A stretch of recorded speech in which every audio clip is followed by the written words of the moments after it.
जयपुर, गुलाबी शहर, जिसकी हवाओं में इतिहास की सुगंध है और जिसकी धड़कन में बसते हैं स्वयं ब्रजराज श्री गोविंद देव जी। आज हम आपको लेकर चलते हैं आस्था के उस दिव्य धाम में जहां गोविंद ही राजा हैं और राजा ही सेवक। गोविंद देव जी का ये मंदिर जयपुर के हृदय सिटी पैलेस के परिसर में स्थित है।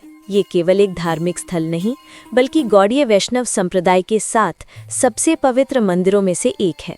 जयपुर के संस्थापक महाराजा सवाई जयसिंह द्वितीय ने कृष्ण प्रेम में लीन होकर 18वीं शताब्दी में इस भव्य विग्रह को यहाँ स्थापित किया था। इस मंदिर की सबसे बड़ी विशेषता है इसकी दिव्य प्रतिमा। मान्यताओं के अनुसार ये मूर्ति लगभग 5000 वर्ष पुरानी है और इसे स्वयं भगवान कृष्ण के पौत्र वज्रनाभ ने बनवाया था।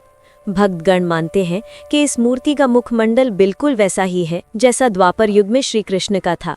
इसी दिव्यता के कारण औरंगजेब के आक्रमण से बचाने के लिए इस विग्रह को वृंदावन से गुप्त रूप से लाकर जयपुर में सुरक्षित किया गया था। इस मूर्ति के दर्शन मात्र से लगता है जैसे साक्षात कन्हैया मुस्कुरा रहे हों।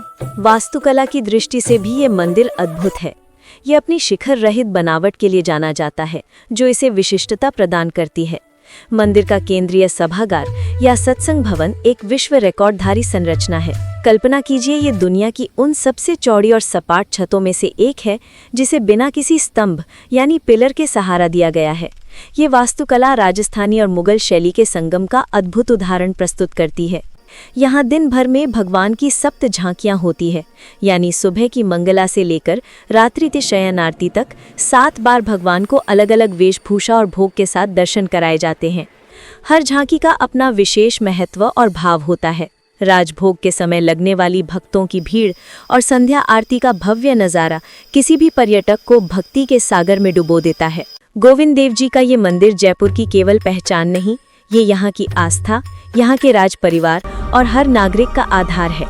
यहाँ हर दिन ये महसूस होता है कि इस शहर का वास्तविक शासन कोई मानव नहीं बल्कि बांसुरी वाला गोविंद स्वयं कर रहे हैं।